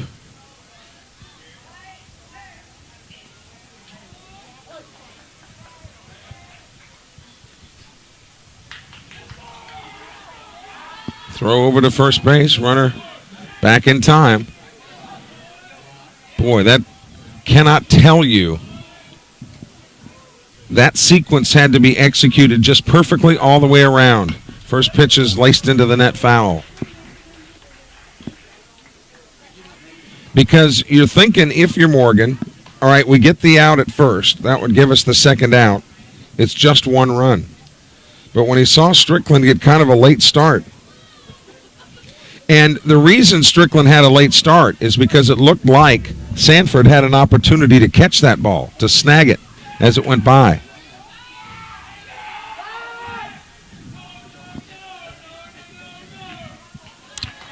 So Sanford dealing with West, who has been a thorn in his side, although West 0 for 2 tonight. He has put the bat on the ball. Big, strong youngster. The pitch, low, 1-1 to the Greene County catcher. He'll be followed by Dylan Miller, the first baseman. Greene County batting in the top of the 6th inning, trailing Sumrall 3-0.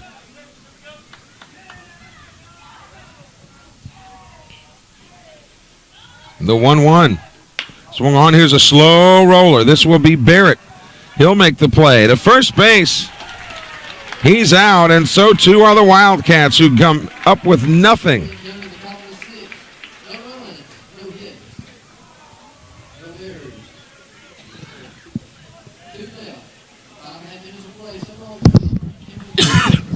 So we go to the bottom of the 6th inning. It'll be Crawford, Sibley, and Morgan.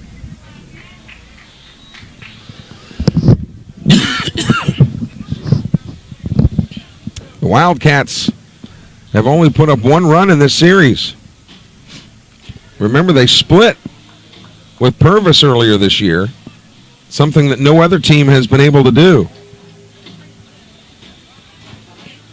When we talk to you on Tuesday for the first game against the Aggies, we'll have all the standings sorted out for you and let you know exactly where everybody sits. But remember that in order for Sumrall to win the district, they would have to win it outright. They cannot tie Purvis because the Tornadoes would have that head-to-head tiebreaker with the sweep during the regular season.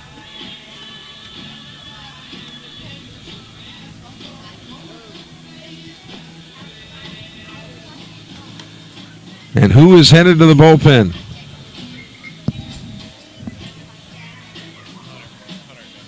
It is Barrett again.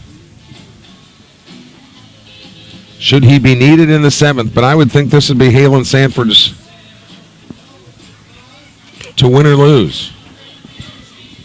Easy for me to say, though, sitting up here.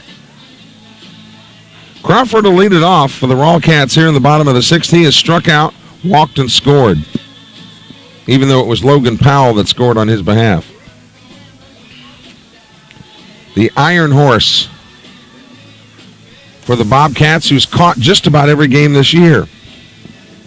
So we've heard from Raymond McCraney and Marrero. We have not heard from Christy Martin tonight, which can only mean one thing. There must be some doings going on in Folsom tonight. 601-310-7077 is the way that you can reach us. 601-310-7077. Keep that number on file all year long. You can reach us via the Bobcat text line. First pitch to Crawford is popped up. This is a moonshot right behind home plate. West reaches to make the grab. Nice play by Garrett West, who actually had to come back for it. And those long arms helped him there for the first out. And here's Sibley, who is 2 for 2 with a couple of singles and a run scored. First pitch to him is inside, and he gets conked right on the head. So the third time tonight that Sibley has been on. And here's Morgan, who has struck out looking and singled, but forget the offense. Tanner Morgan's play, throwing it to the plate with stealth-like accuracy, kept the Wildcats off the board. Foul ball as the bunt is attempted, kind of a running bunt there. That seems to be the thing in women's softball now, is that running start.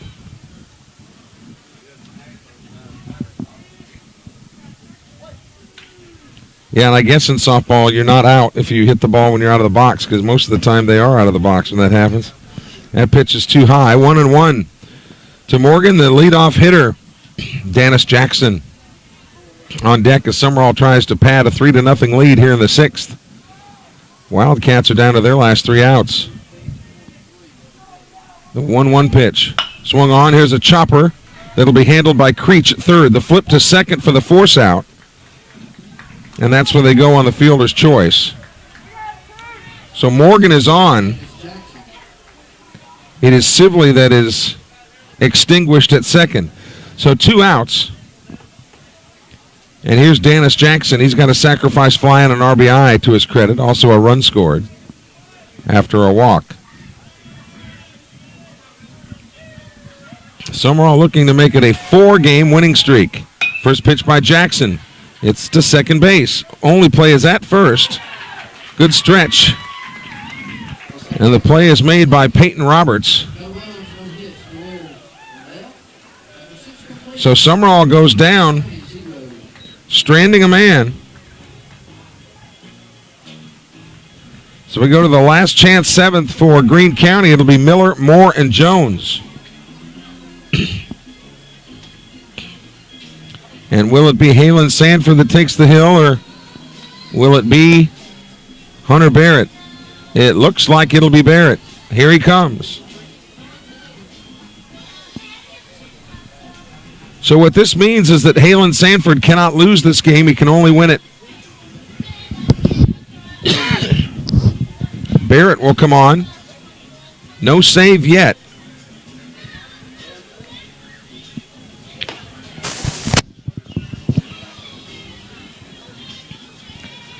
So Hunter Barrett on in relief of Halen Sanford, who gave a terrific performance tonight.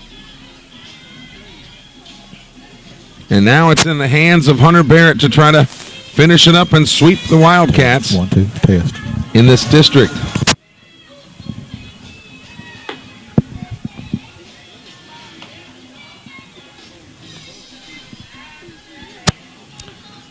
So Garrity will come in to play third now. Logan Powell will patrol right field. The rest of the infield for Sumrall remains the same. So too the outfield, other than Powell.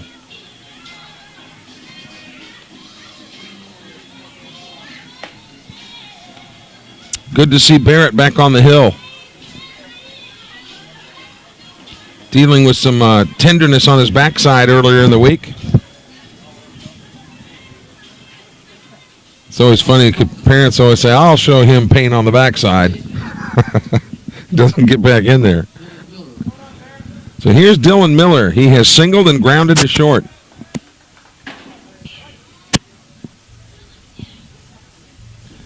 First pitch. Swing and a miss. That's one thing about a fresh arm, too, is that Barrett hasn't thrown in a while, so his arm is fresh and fully loaded. The 0-1. That's low. 1-1. Miller hits 6th in the order. So a good chance, too, for Barrett to face the lower part of this Greene County lineup. The 1-1 offering. Swung on and out of play. To the right. So Barrett ahead in the count. 0-2. Cody Davis will go track down that foul ball. The 1-2 pitch. Breaking ball. Look out. That almost hit him. The count evens up at 2-2. The Sumrall infield back about as far as you can get. The 2-2 pitch from Barrett. Swung on. This one is toward Barry at second. He gobbles it up. Throws it over to first for the first out of the inning.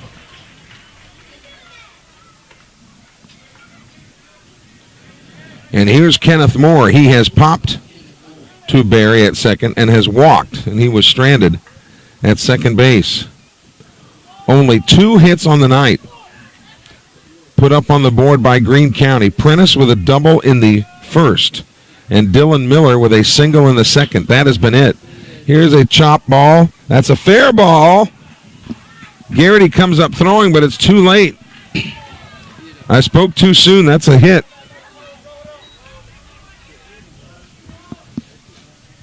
As good as Garrity's arm is, he had to wait and see whether that ball was going to wiggle foul.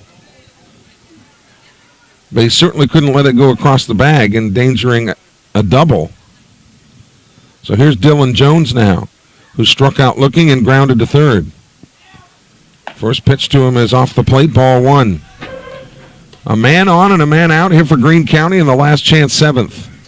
Sumrall looking to sweep the Wildcats in District 7 4A play. The 1-0. Swing and a miss. That ball was up in the zone. But boy, Hunter Barrett just rearing back and challenging the hitters. Saying, you haven't seen me yet. Try to hit this.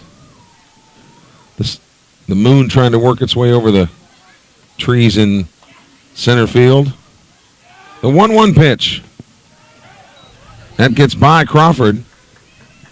Waltzing down to second base is Jones, or Moore rather, Kenneth Moore. But really, he wouldn't matter so much other than to preserve the shutout, because Wildcats need some more base runners with 1 out here in the top of the 7th. Barrett gets the sign. Here is the 2-1 delivery. Low, 3-1.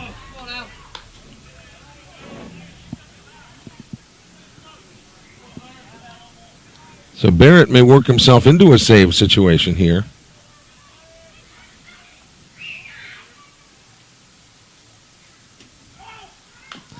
Tapped foul at the plate, and the count fills now at 3-2. Dylan Jones, the batter, and he'll be followed by Tag Creech. Then should the Wildcats need them, then Peyton Roberts, Strickland, and Mason Prentice, those tough first 3 hitters for Greene County, would come up to the plate. The payoff pitch from Hunter Barrett to Dylan Jones. And that hit him in the shoulders. And Larry Knight coming up to the top step, and he will work his way back out to the mound. Knight always anticipating what might happen and trying to cut things off at the pass. And I'm sure one of the things he's telling his pitcher here is don't overthrow. You're at the bottom part of their order. You've got a fresh arm, a good live fastball, but don't overthrow and give them anything free. Now he has worked himself into a save situation, because Tag Creech comes up as the tying run with 1 out here in the 7th. Sumrall with heroics in the bottom of the 7th last night against McGee certainly wants to prevent similar heroics for the Wildcats here tonight. Runners on first and second, 1 out. Sumrall trying to put the lid on this one. Barrett looks at Creech, who has struck out and grounded to second. First pitch to him. Low, ball 1. This has got to give coaches so much gray hair. and antacid tablets. Because there's nothing you can do except trust the youngsters that you've coached. They know what to do. It's just a matter of getting it done. The 1-0 pitch. Swing and a miss. And you beaned the number 8 man in the order, and here you're facing the number 9 man. 1-1 the count to tag Creech. Hunter Barrett on in relief of Halen Sanford. The 1-1 pitch. Low, 2-1. Another dead red fastball count.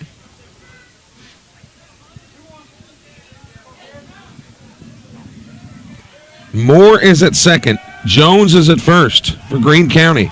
Sumrall leading 3-0. But the Wildcats fighting still here in the 7th. The 2-1 pitch. Too high. 3-1. So Hunter Barrett struggling to find the zone here at a most inopportune time. The double play is in effect. If the Bobcats can get a crisply hit ground ball, the 3-1. Swing and a miss. Boy, how big is this next pitch? But the Wildcats have had a couple of other opportunities tonight that Sumrall made the big play, including that throw from Tanner Morgan to home.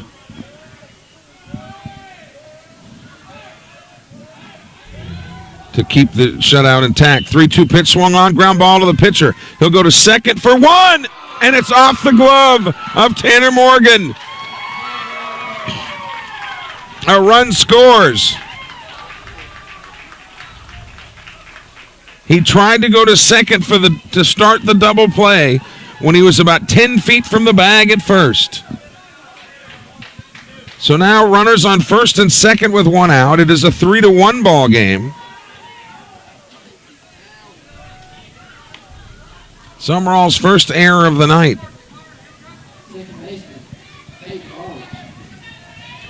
So Jones goes to second. Creech is on at first. And here's Peyton Roberts. The tying run is at first. Roberts has grounded to third. He has flown to left, and he has struck out.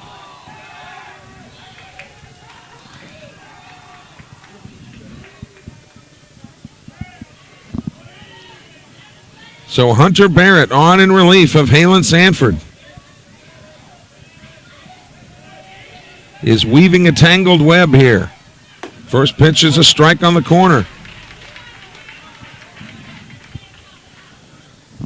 But unless the double play is rolled here, the dangerous Caleb Strickland would come up next for Greene County. Morgan shading second. Now he gets back a little bit more toward third. Check swing. Mike Smith down at first base on the appeal says that Roberts did not go. So a 1-1 count to the Greene County second baseman. Sumrall won on Tuesday night, 6-1. Bobcats lead here 3-1. Last chance 7th for Greene County, but the Wildcats still working. The 1-1 pitch. Strike 2, a fastball on the corner. Hunter Barrett kind of slapped at the ball as he's found some intensity here now.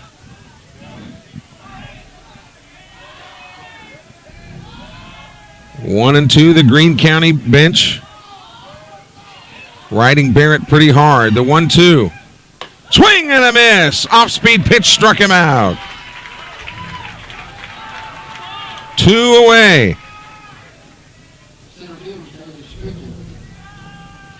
First strikeout of the night for Barrett and the 6th overall for Sumrall pitching.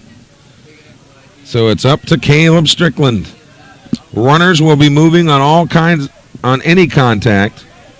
Creech can fly at first base, so they've got a ward against the gapper.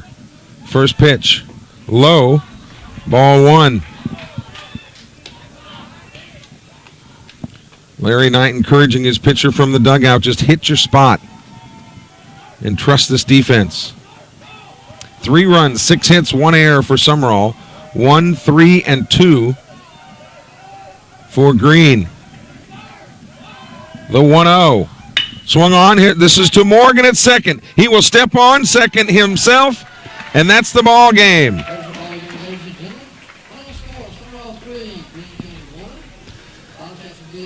Tanner Morgan was at short, I should say, and then took the ball to second, and for that force out, and that ends it. So the Bobcats win this series, sweeping Greene County 6-1 on Tuesday, 3-1 here tonight. The final line score, Sumrall 3 runs, 6 hits, 1 error. Greene County 1 run, 3 hits, 2 errors. The winning pitcher is Halen Sanford. The save goes to Hunter Barrett. The losing pitcher is Mason Prentice. Our next webcast comes your way on Tuesday night at 6:30 when the Bobcats are right back here at Larry Knight Field to take on the Forest County Aggies as District 7-4A play continues. We want to thank all of our sponsors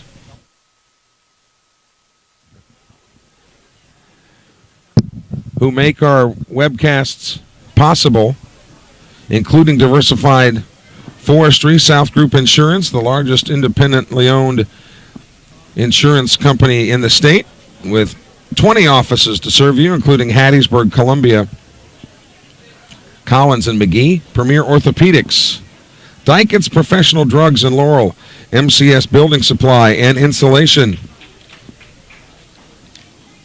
among others, including William Carey University. And joining us now from the field is winning pitcher Halen Sanford. Halen, good evening. Can you hear me? Yes, sir. All right, tell me about the decision now to go back in the 7th. What was discussed? We kind of thought maybe it was yours to win or lose. What was the discussion about, whether Barrett goes in or you go in for a 7th? I told him I wanted to finish it, and it's just all about being a team player, you know, not being selfish, and letting him get some work in. Was it a matter of pitch count, do you think, or did Coach Knight share his thoughts with you as to why that decision was made? No, sir. I only had 82 pitches, so that was good. I was feeling good. I was going to ask you about that. When you say feeling good, can you explain a little bit more what you mean, Halen? But you felt good? I mean, I just, like, you feel on, you know. Was there anything that wasn't working for you tonight? My curveball. I had a little trouble with it. Is there ever a time when you just when a pitch feels so bad that you just absolutely abandon it during the game? No, sir. I keep working on it. All right, let's talk about a couple plays of note in the game. Couple of big outfield catches by Cross Sibley in left and Dennis Jackson in center. Tell us about it from your point of view. I mean, when he made that play, I was just happy he made that play because, like, without that, I would have been in some trouble. Now, Dennis was dogging it a little, wasn't he? I mean, he didn't have to dive for that. I mean, I'm just glad he called it. Yeah, big district win for you, Halen. That's got to make you feel good now going forward. The Aggies come in here next week. It's been a long week of baseball. You guys have won 4 in a row now. What's the mood in the locker room? Just stay calm and, you know, keep practicing hard and focus on the next game. Well, congratulations on a good win tonight. You were superb. You kept the Wildcats in check, and I know you need to be with the rest of the team, but thank you for your time. Yes, sir. Thank you. All right, Halen Sanford, the winning pitcher tonight for the Sumrall Bobcats, as Sumrall has defeated Greene County by a score of 3-1. And the Bobcats, again, will get ready for the Forest County Aggies, who come in here on Tuesday night. And then a programming note, the Bobcats will go to Brooklyn on Friday afternoon. That'll be a 3 o'clock start on Friday afternoon. It's a Bobcat sweep of the Greene County Wildcats. Glad you could join us on this beautiful night before Easter. We hope that you'll take a moment and truly remember what Easter is all about. The greatest gift ever given was not given at Christmas, but rather given at Easter. For producer-engineer Jeremy Thompson, I'm Kelly Sander. Thanks for joining us. You've been watching Sumrall Bobcat Baseball.